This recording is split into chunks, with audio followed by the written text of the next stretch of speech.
Hey, I'm Ren. Welcome to my channel. So we'll be building Hyacine today. It'll be fun. I have hope for it at least. So let's get started, shall we?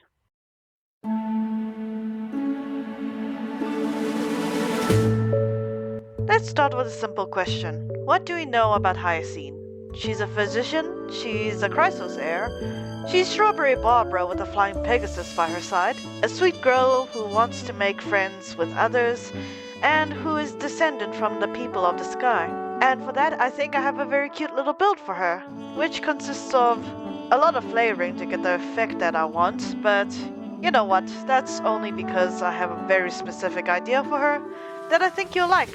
Hopefully anyway. But if there is something you want to change it however you see fit. After all of this is just for fun, and I'm simply here for entertainment. Moving on though, let's get to the actual build here. Let's see what we can make from what we know about our favorite physician from the Twilight Courtyard.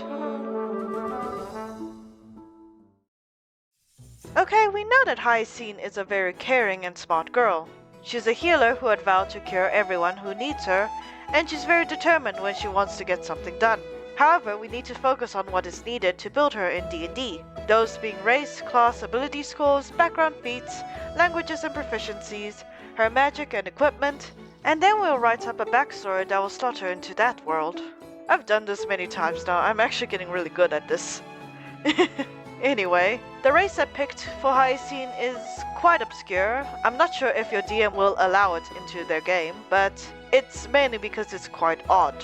That being the fairy race, if I'm being very specific. It's a bit strange compared to the other races such as elves, dwarves, tieflings, gnomes, especially since fairies are native to the Feywild and aren't as spread out compared to the more commonly known races in D&D games. But you know what? That doesn't mean that fairy representation should be diminished. If you want to play a fairy, you should be allowed to play a fairy. If you want to play a changeling, you should be allowed to play a changeling. If you want to play a kenku, don't, because mimicking voices is a pain to do. So I picked fairy because of the flying aspect of them, and it's a pretty interesting reference to her being the Chrysos heir who inherited the core flame of the sky. That, and she has wings in her splash art. You get special spells as a fairy that can be useful in certain situations. I chose wisdom as the ability for her spell casting. It's mainly because of the classes I gave her. I also gave her bird wings instead of insect ones. And if fairies are not allowed in your game, I also lined up 2 other races you can go with as well that have very similar effects that fairy has to her characteristics. High Elf because of her relation to the Sky Folks and the 2 tribes that separated them, similar to how there are Sun Elves and Moon Elves, though I don't think they have as much tension between the groups compared to what happened in the Eye of Twilight. I also decided to choose Eladrin as a second replacement race because of how we can change the weather using the device during the Trailblaze mission, and some Eladrin are known to be able to change their appearances due to Feywildness. Moving on to classes, I decided to multi-class her into Cleric and Druid. I was thinking about Ranger beforehand, but I didn't feel like it suited Hyacine, and I decided to go with a little less conventional manner around this conundrum. As much as I love pets in D&D, I also wanted to give Hyacine a good build. That didn't feel like it was slapdash together because I wanted to give her a pet. Plus, you could always ask your DM to give you a pet along the way, and if you really wanted one, it's not out of the question either. But anyway, let's move on to the first part of the build and the 5 levels of Cleric I gave her. As a physician and healer in the game, it made sense to me that she'd have this side to her. I also gave her the life domain specifically because of that part of her, to make her healing spells more effective and to keep your barbarian alive for as long as possible, I guess. Channel Divinity is quite powerful, I never realized that until now. But yes, you get very powerful healing abilities with the life domain that makes sure that your team won't ever be taken down that easily. For the 2 levels in Druid, I gave her Circle of the Shepherd, which allows her to speak Sylvan with ease as well as deciphering animal noises. And she also gets Spirit Totem, which allows her to conjure up the spirits of various beasts. I think you know where I'm going here. If your DM allows it, I'd want to keep the unicorn out for as long as possible, or flavor it where the unicorn is a little pet that she has that can summon the powers of the spirit totem through them during battle. You can also give them the same stats as a regular pony, if your DM allows it. If not, you can ask your DM for a pony for Christmas, I guess. Moving on to ability scores, her highest should be her wisdom, then intelligence. Then I'd add to her constitution, charisma, then dexterity. And finally, your strength is the dump stat. You also get the choice of upping whatever stat you like using the fairy race. You can choose what you wish to improve and how you want to improve it. For background, I was stuck between Acolyte and Sage, but I went to Sage at the very end since she used to be a student of Anaxa and I had no idea what else to give her. I guess Outlander is another choice you could use, but it doesn't make that much sense for her, so we're sticking with Sage for the story we're writing. For feats, of course, I went with Healer, so she has extra bonuses to her healing. You get a healing kit that you can use when you run out of spell slots, and it may be a make or break for the important parts of battles. It's quite useful.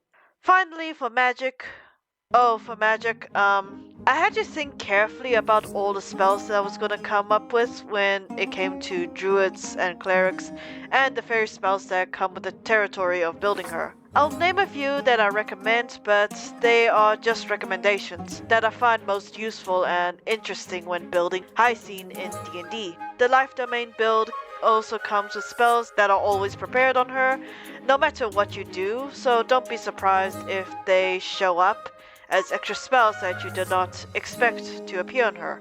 The first spell I went for is Guidance. As a character, I felt like Hyacine was a very good-natured and kind character, someone who would lend a hand to those who needed help. I felt like this spell suits her personality very well, so I gave it to her. Similarly, I also gave her Cheerful Song for the same reason. Next up is Calm Emotion, a spell that a physician would most likely have on her when tending to patients. Another is Mass Healing Word, which reminds me of her ultimate. Prayer of Healing is another one which I kind of want to flavor as similar to her skill where she hugs her pony and heals you. Or hands her pony out to someone who needs healing if that works for you. Ray of Respite and Remove Curse are both spells that I gave her to help people with their ailments. Another that I added is Guiding Bolt, which I would ask if the DM would allow you to reflavor it where it's a round Pegasus charging at the enemies. You still lose a spell slot, but it's a fun way of going about it. I also added Breathtaking Wind just because it's useful and it's the only wind spell that I could find currently. There are also no spells that are bubble themed, which is really much a shame. But we move on to equipment. I don't have much to give her. Maybe ask for a staff that you can turn into a giant bubble wand. There wasn't much that I could do about it. For her backstory itself, I have a little idea I want to use for it. I hope you guys don't mind it too much. Let's see what I can cook up with this character. What do you want to be when you grow up? The little girl looked up at her teacher with a blank stare in her eyes. She wasn't expecting to be confronted with this all of a sudden. She was the one who recommended her teacher to have this chat with the other students. It was the final class they were going to have with him. She cleared her throat and thought for a moment before the other students chimed in about their dreams for their future. She heard one of them exclaim that he wanted to become a warrior, to slay foul dragons and to save his home from evil threats. Another said she wanted to learn to control her powers better, that she wanted to protect the people with her abilities and to become a defender of the weak and vulnerable. The little Fae looked down at her desk. She knew her response would seem boring in comparisons to the others around her. There will always be those who will become great warriors, powerful heroes or vicious villains. Legends will be written about them, and their names will last for eternity in the minds of those who hear their stories. For her, though, she didn't want any of that. All she wished to do was to keep what she already had, and watch the others take the spotlight instead. She found her best friend during an uneventful trek through the wilds, an injured little creature with a broken wing. She soothed the pony with ointments she carried with her and fed it the lunch she was saving for herself. After that, they became inseparable friends that swore to stay with one another for all eternity. Ah, but that's the most adventurous thing about her. There's nothing more she could say about herself that would warrant the need for people to look at her at all. A simple girl with simple wants and needs. Someone who is plain, uneventful, unremarkable, just the way she wanted to be. So what do you want to be when you grow up? The teacher asked her again. No one of importance. Anyone can wish to become a hero, but me? I just want to make more friends, she replied with a smile.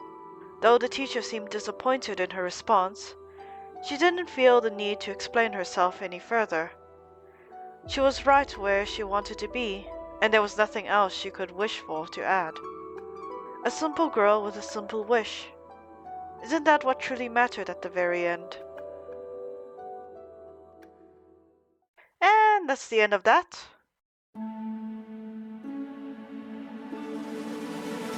Maybe I diverted a little too much from the original story, but I've tried my best at least. Well, it's still Hyacine enough in my opinion. At least how I interpreted her story. I hope this video goes well. I've done my best to make her an interesting and fun character to play as. At least I hope I have anyway. Reading through her lore and learning more about her, I have actually grown to like her a bit more than I originally did. She's a sweet and caring character, and I wish we had a little more time with her too. I guess that's what it means to be a Chrysosaur. Anyway, thank you for watching this video. Like and subscribe if you like, and I hope to see you all next time. See you all tomorrow. Take care.